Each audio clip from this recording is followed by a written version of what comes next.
Welcome everyone to today's webinar. It will be all about Cordio Total Eligibility. It's actually a launch of one of OpenBots' premier products that have been helping clients a lot. So what I wanted to first do, and if any of you are listening to the recording, welcome, is introduce the panel that we have here. So Ashish, how about we actually get started with you and then we go to Zia? Hi everyone, I am Ashish Nangla and I'm the CTO for OpenBots, and I'll be delighted to show you our new eligibility product today.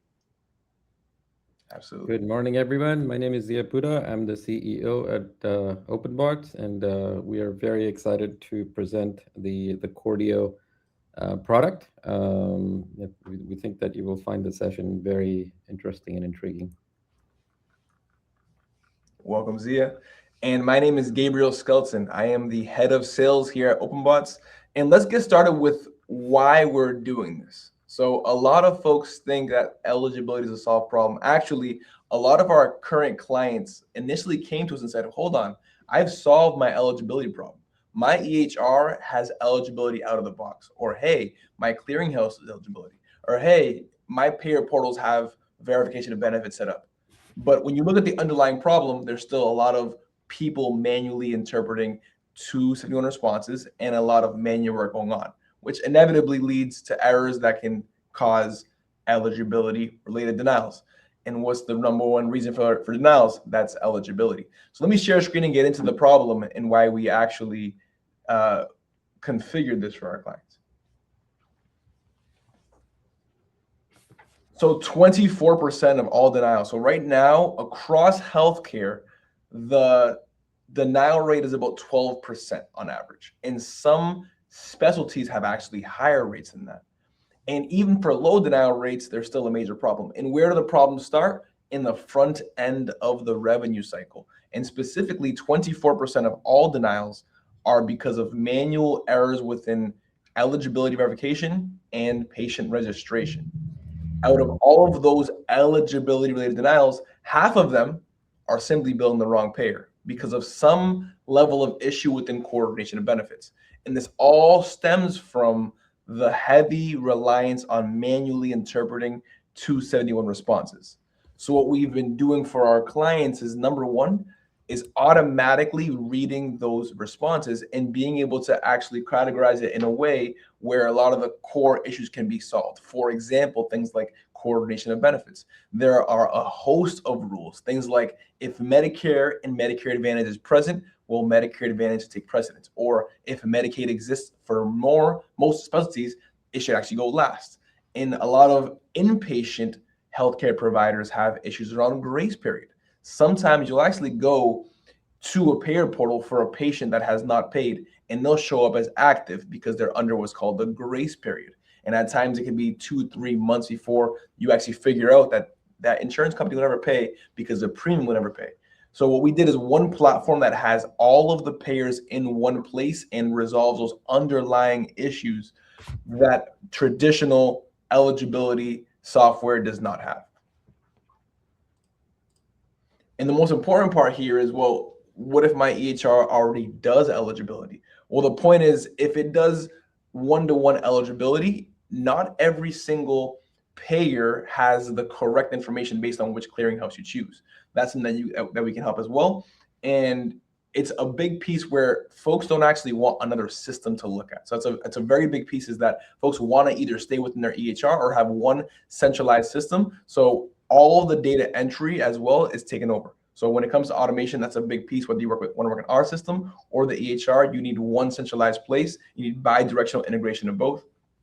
And in terms of AI, all we do is specifically focus on the front end of the rev cycle, which makes us a lot more nimble to specifically solve that problem.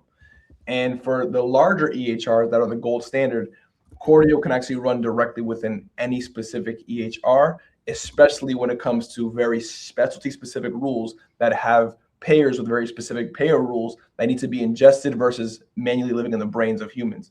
And lastly, to actually solve a big issue, you can't just have the lowest cost software. You need something that can actually look at all the documentation and make sure you're interpreting these responses effectively with technology. So now let's pause there, Ashish. I'm going to actually kick it to you. You can comment on a few of these things and actually get direct into the demo.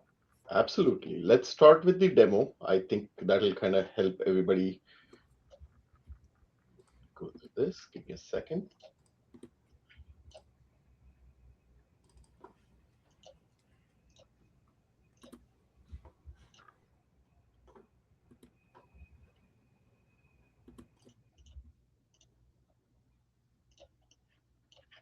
Okay. Are you able to see my screen? Superb.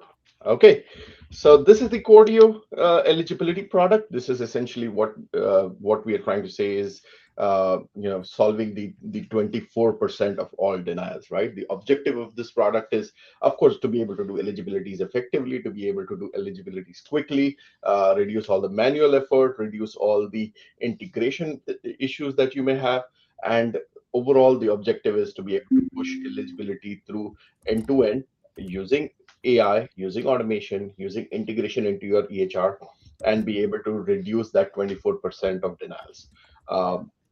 And what we are trying to do is each feature of this product is essentially geared towards one or the other issues you will see. So let's talk about the dashboard. Of course, it gives you an overall view of what where the eligibility stand, how many checks, how many are pending, what is your eligibility rate, how many errors and things like that. So of course, this is test data. You're able to see about 34 unique patients and how 53 checks that we have done. Let's talk about how do you start with running an eligibility. Of course, the system is integrated into your EHR. There is nothing that you need to do over here to come and create eligibilities, but you do have the ability to do that right from here itself. You can create an eligibility from scratch, just in case if there is something that is not integrated with your EHR. But typically, we have a job that essentially takes everything from the EHR and pushes it inside the Cordio eligibility by automatically through integrations, and nobody's doing that manually. In case you are doing this manually, you have the ability to search, you have the ability to scan an ID card and look up the patients, or register a new patient right here and add the information. There's also insurance information. You can either add the information yourself, or you can skip now if you don't know and you're going to do coverage discovery or you're going to do selfie and things, so you can decide those things later. And if there are touch points when are you running this eligibility, that is one of the important things that we capture, because we want you to do eligibility multiple times, essentially enforcing that every single time you're doing a different touch point. Like for example, you want to do this 24 or 48 hours before an appointment, and if you are taking very long time to file a claim, you want to make sure that an eligibility is run at least 72 hours before a claim is filed, to make sure that you have enough limits, the coverage is still active, and again there are various ways for preventing denials. So you could create an electronic eligibility request right here, and you would essentially see them on the list from our side. Right? So let's go into one of the eligibilities and see what it looks like. 1 second.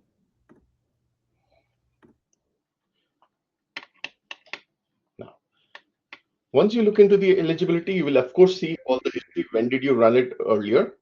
And of course, which insurance you were using, the details of the insurance. And we do have the ability to do insurance discovery as well, or coverage discovery. This is a limited feature, but it works pretty good if that's one of the things that is a pain point for you. I mean, some of the denials are mainly because insurance companies realize there are insurances that you could have used that you have not, and patients have not disclosed this. And there are some other pieces as well, like people don't know that they were covered under some plans, and we come across various scenarios around it. I think one thing, Ashish, there is that statistically 1/4 of self-pay patients actually do have insurance that can be utilized, and that's one of the reasons for this kind of software. Correct. The other part of this whole system is take the eligibility information, and we also calculate what we call as the patient eligibility score. Eligibility score is based on a score from 0 to 100, and there is a proper breakdown. This is configurable, and you can decide what weighs in your scenario, how you want to calculate this.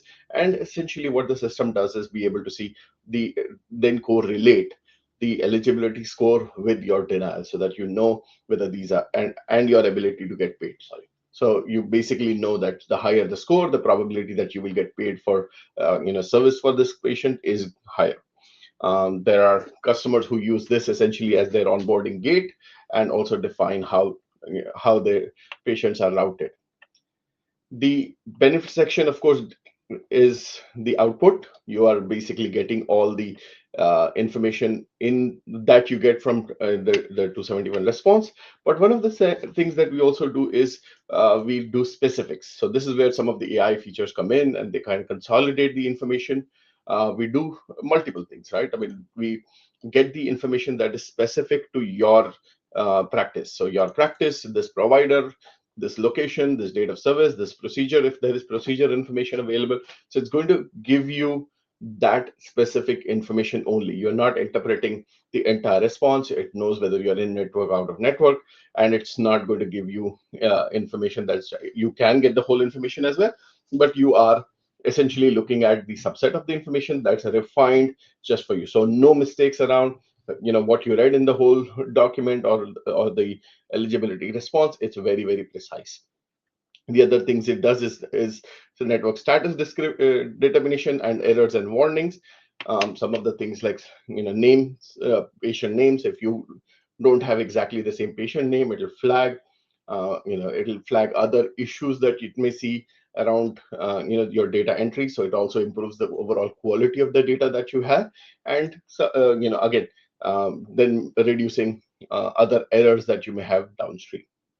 Okay, now let's go back to eligibility. Let's look at somebody who has multiple insurances, and then we can talk about uh, uh, so different plans. So somebody has different plans. They have multiple checkpoints, multiple verification history. You can see, of course, you can see the entire details, but you also have the ability to then compare details with side by side. So you have the ability to now see exactly how coverage is covered. You see, okay, this is how we are, how the insurances, multiple insurances lay side by side. So you are able to see exactly where the differences are, where the commonalities are, which one, how do you communicate to your patient based on that. Okay. The use of this information is also on the coordination of benefits piece. Coordination of benefits is the ordering of the information. There are multiple things that go into this. Of course, all the insurance information and all the payer information goes into it. You have the ability to manually change the ordering, just in case if there is a specific scenario, there is a patient is asking you to change, go ahead and uh, essentially claim something, or put something in the order, or not claim certain insurance and things like that. If those are scenarios, these are explicit scenarios, you want to also record why you are doing that, and you can save that. This is overriding whatever the system comes up with. The system will do the ordering by default. It's also using our screening questionnaires. Now it's also, there are about 30 odd questions built into the system. We can do more. It's going to ask you certain questions to make sure this ordering is correct. We will extract this information from the registration information or any other forms that you may have. So nobody's actually filling these out manually. But if there is no integration around it, if you don't have those forms, if the forms are not readable for some reason, we still have the ability to actually come in over here and manually change some of this information and mark it complete. Okay. Once you have this information, the ordering changes if that's what the rules lead up to. So the context is changed. You define what your what your different questions and answers are, and it's also going to change the benefits. The benefits are defined based on your configuration. So there is a bunch of configuration here. You define different determination rules. So these are again built-in rules. There is explanation on every rule on how it works, as well as there is pair precedence. These rules are executed exactly in the order, and these are placed based on these as well. Typically, these don't change, but however, if you want them to change and want them to be to work in certain ways, you can. There is also configuration that you can do manually. You can manually define or override certain details if you want to have specific age-based rules, or relation to subscriber rules, or Medicare reason rule. So if you have certain rules, you can use them to change the order. There is also exception rules.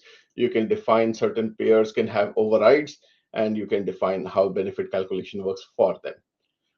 Once you're, of course, you're playing with these rules, you can also test those out over here before they go live and affect every eligibility. You can test them out as well. The questionnaires can be part of the questions. COB questions can be part of the system here. You can add more questions manually, or you can link them to a form that you may have already, and those forms can be read and can be mapped to that, and data can be extracted from the questionnaires directly. Okay. And Ashish, if you don't Yeah. mind, if you go back to that for 1 second, it's fascinating that now in 2026, coordination of benefits is still the #1 reason for denials. It seems like it's Yeah. much deeper than just like active or inactive. It's much deeper than that. Like you can't just get the service level information. Can you tell us a little more like why is that still such a big problem? Like is it that there's just no like single source of truth of payer order, or is it just like why is this still an issue today? I think it's more or less an integration issue between how you're working with your clearinghouses. Clearinghouses are very limited in doing this, right? Because you are you may be calling two clearinghouses or two services or two pairs for this, and then being able to get that data together. One of the things that we do in the back is we use multiple clearinghouses. So it's not just using one, and you're not just going to Availity, or you're not just going to Waystar, or you're not just going to a certain set of pairs. We have a fallback system as well. So if we go to a particular clearinghouse, that information is available. If that information is not available, we would then determine the quality of output, and based on the quality of output, we would also have a fallback. So if something Availity didn't do very well, or did not have the information that we needed, it will automatically fall back to other clearinghouses as well. So you could define which ones work for you. We essentially take a sample data set from you, and it will define how that works very well. Some people have affinity towards certain clearinghouses. They may have certain things already set and set up on their end. We can configure that, or the system can just go naturally one after the other and make sure that it can do that in the least cost and higher accuracy. So that's how the system has been programmed so far. Oh, so it's automatically comparing the results against each other, which is why that would be a super big burden if someone was doing that manually across several portals. Exactly. I mean, if you did not get the results from the first one, going to the second one, going to the third one, that doesn't happen, right? I mean, you're always linked to only one clearinghouse, and we have seen things being unavailable, certain pairs not having integrations with certain clearing houses, and multiple such issues that we see, right? So the idea is to be able to go to the payer directly. If we don't get to go to the payer directly, in case they do not provide direct integrations, then we go to the clearinghouse one. If they don't get the data right, then we go to the clearinghouse two. If that doesn't happen, we go to the third one, and we can also augment the data if that is required, right? I mean, some of our customers need example that you were giving were a grace period. If one clearinghouse doesn't give that, we go to the second one and then take that and parse that as well. And again, there's no fields for that, so we have to parse the messages. And once the messages are parsed and data is extracted from there, AI would take over the comparison and create a consolidated 271 out of that. No, that makes sense, because I can have like a commercial plan through my employer. I can have my spouse can have a plan. I can have Medicaid and all that. It gets a little bit foggy of which specific one should be actually billed, and building the wrong one, denial. Makes sense. Correct. And once that information is available, then we do the COV, right? Once that perfect information for each insurance is available, and then we run that. And that's where all these rules also come in, and all the AI piece also come in, and make sure that that's the one that you're using. Okay. Now let's get to the other piece, which would be, let's say, specific information about carve outs. So, the pharmaceutical benefits, or behavioral health benefits. This information is also things that we need to extract. So we do that as well as part of the 271 messages. Um, Again, if it requires us to make two calls, we do that. That's the advantage of us cascading and having the fallbacks.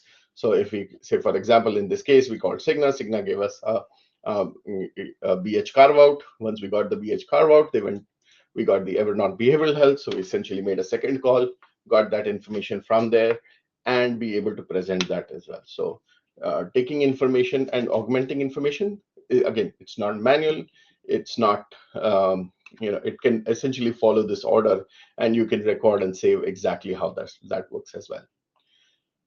If nothing helps, if none of these things are available, you absolutely have the ability to enter data manually as well. And one of the things we do with manual data is you can enter it exactly how you would have received it over the phone, or received it over a portal manually that we had to go through and things. But once you have this done manually, we also have the metrics that we run for them, right? So it'll give you, okay, how many manual you did, what's your manual ratio, how many of them you had to override. And once we understand this, we also record what you're doing, what your top pairs are for manual versus electronic. It'll also give you candidates for our automation. So we have our action bots which we run in the background. So if for some reason these are continued to be a manual effort, the system will also be able to automate that.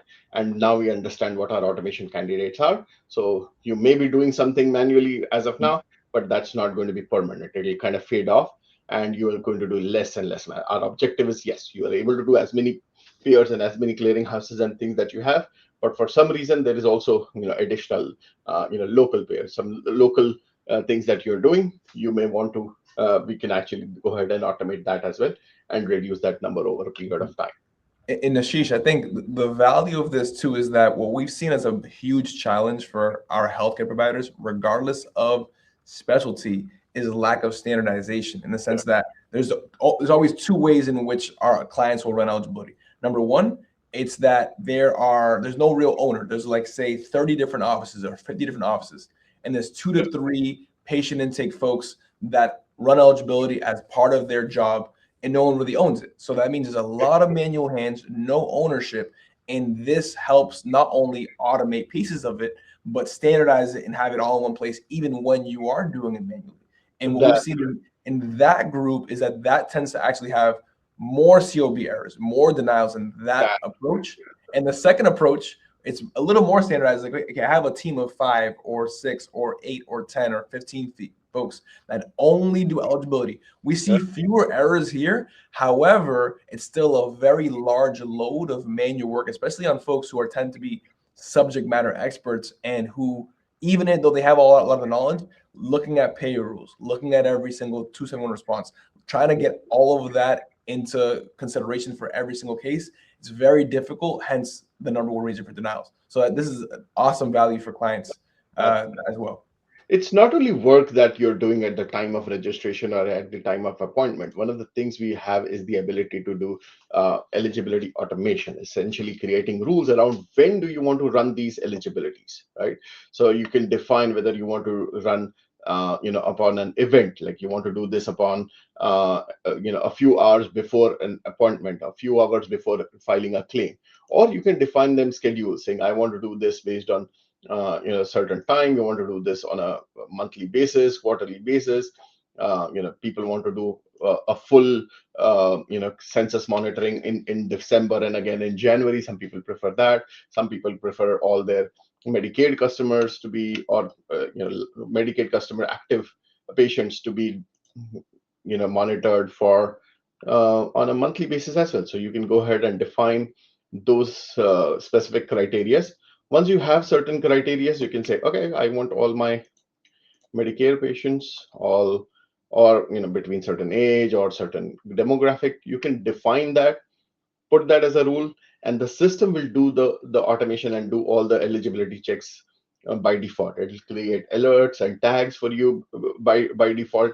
So you are not doing this manually. You're not doing this every single time. You're not missing out on the information, and you are able to find out limits as well as utilization of limits based on that. Okay. The other pieces of information that you can get from this is through our intelligence center. So what intelligence center is doing is taking all the eligibility information as well, and then getting the information feed from our denials engine and getting them to work together. So this is the overall objective. What do we want to do? How do we want to proceed? So it's not just the part where you're able to do the work and do the automation and do the using AI, do a better job in terms of getting the checks done. Yes, of course, that's the case as well. But what you are doing is also reducing denials. That's our primary objective overall. So one objective is to reduce denials. Second objective is to actually reduce all the manual work and reduce all the overheads of the effort of doing the eligibility checks. So this part is where we take the denial information, we get a regular feed, and then you come back and analyze how effective you have been, how effective the tool has been, right?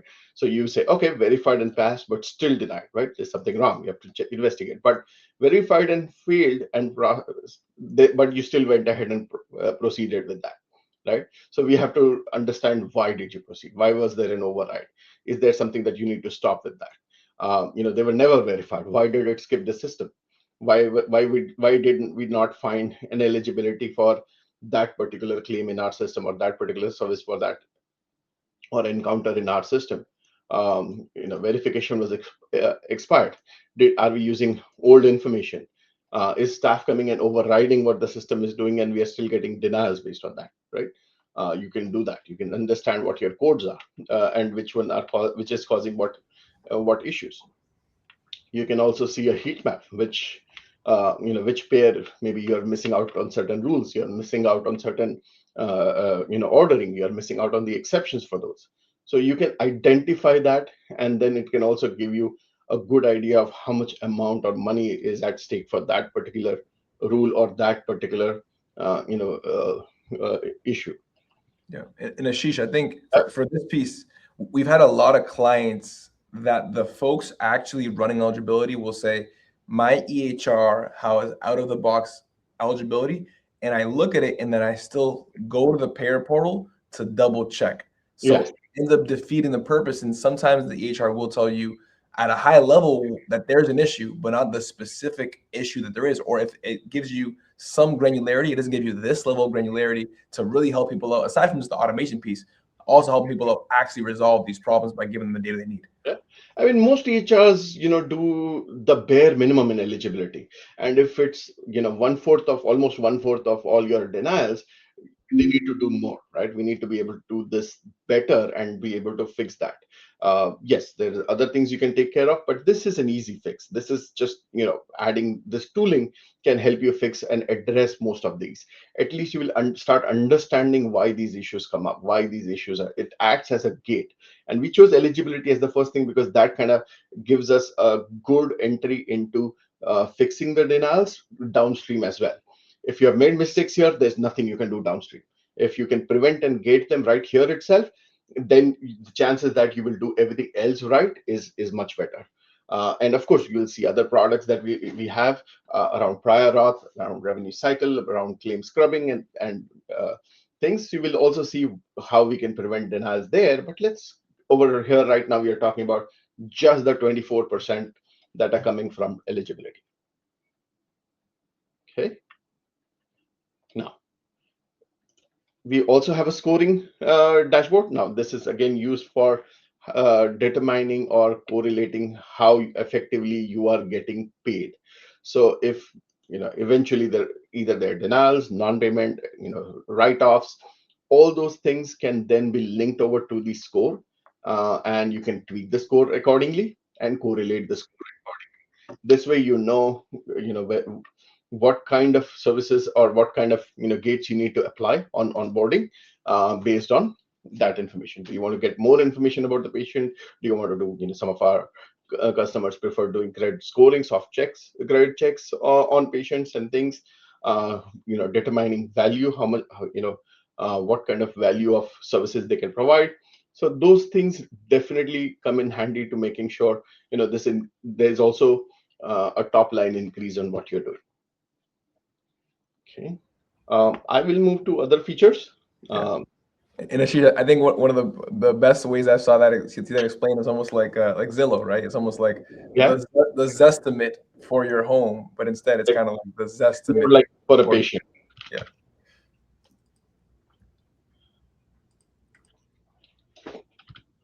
So one of the things we do, okay, I can actually come through this from here. So if you look at a particular patient and you want to come in and look at the patient's information, so you can actually look at the coverage coordinator. Now, this is again questions the front desk doesn't know. If people who don't know how to work with the eligibility check information, you come over here and then ask questions about your eligibility, right? Like this is just a sample, but it can answer questions based on that. If people are not trained, if people don't know how to interpret that information, people don't know how to fetch that information, so they could just simply come here and look up the patient and get that information, and we can answer questions as well. Is this a separate system where, or does it run within a client's EHR, or this is a separate portal where the users have to go and run this? And if so, then how does it work with the client's EHR? So it integrates deeply. If you have a smart fire connection, it'll also be able to give you the connectivity from within the EHR to be able to link and launch the application. But it is of course running in parallel to the EHR. Essentially, this is not what the EHR is doing, and it is doing just the eligibility part. It is integrated two ways, which means it will pick up information from the EHR, so you're not double entering anything over here, and it'll also feed it back to the EHR what it got. So again, you're not going and typing it in again. You're not going into this is not the same experience that you see with other clearinghouse or payer portals. You're not going into the application, typing in all the information, viewing it, and then going and actually viewing the information, putting it back into the system. Even if you go manual, one of the things you can do is you can actually download this as a PDF, and we can upload them into the patient records as well. So keeping all the information, not only the actual information, but records and proof that you did these things automatically. No manual work required. The idea is to take away all the manual work that is required to do these kind of do the end-to-end eligibility. So the client staff just logs into the portal, and once you have implemented and integrated with the EHR, it picks up the eligibility runs that have to happen, and then pretty much everything else is automatic from there. You just monitor it. That's correct. That's correct. You just monitor it, you look for exceptions, you work on any exceptions that you have, you see how well the info you can get reports out of it, and you are essentially and you can answer any questions more effectively if your front desk needs to answer questions about the coordination of benefits or want to talk about copays. You can also create estimates here, so you can come in and create an estimate for a particular patient and define what the services would be. It will calculate and give you a good fit estimate on deductibles, copays, insurance, what is covered, what is not covered, and eventually give you exactly what the patient responsibility would be. You can print them, you can share it with the patient and essentially give a printout to them. however, or that works in your case. So once the staff is trained on this, Yeah. they don't need to ever worry about going to the clearinghouses or the payer portals to figure out the rules. Once they're trained on this, they're just interacting with everything through this, correct? Correct. That's correct. This becomes the gateway. You're not going to, 20 portals or 20 Right. places. It's just one place that you're going to. Yeah. If there is anything that we did not cover in terms of integration, those things are just a matter of time and us understanding the impact and getting those. Again, anything that's manual, we are tracking that and have automation candidates that automatically show up based on that. Okay. Yeah. Okay. And That's Ashish, how does that estimate piece relate? Like, is that able to actually help patients pay ahead of time? So you can link them. You can send payment links based on that if that's how you want this to work. We support Square and Stripe, so you can, if you have Square and Stripe within your organization, we can send out payment links. We can text this out as well, and patients can pay based on that. This is separate from our patient statements capability that we can show later, but this is something that you can do right away. Right, and this is also something that is used in our claims as well. Okay. Okay, that I think that's pretty much it for now. We can share and we can go through more features and capabilities in other webinars in the future. Absolutely. Yeah, I think we're gonna do a series of sessions diving specifically into a lot of these components, just to kind of sum everything up. Thank you very much, Ashish, for Absolutely. covering all these points. What we went over today was basically how to create eligibility records. We went over how the benefit piece actually works. We broke down coordination of benefits and a lot of the functionality around that to reduce a lot of the errors associated with COB. We went over the automation piece for eligibility, a little bit on the denial center that gives you all the metrics. And lastly, we went over the estimates and how you can actually help patients pay ahead of time, which helps the whole process go a little bit smoother and faster. And obviously, the bottom line of providers helps a lot. But thank you very much, Ashish. I think overall, this is not something that's just a generic tool. It's very specific. And one of our clients we highlighted in an interview before basically had an impact of about 87% reduction in the denial rate. They had basically a 40% drop in their AR, and they had basically 8 FTE team drop to about 2 hours of time of one person running this process after leveraging this software basically from OpenBots. So thank you very much, Ashish, for breaking down Cordio, and we'll see you again soon. Absolutely.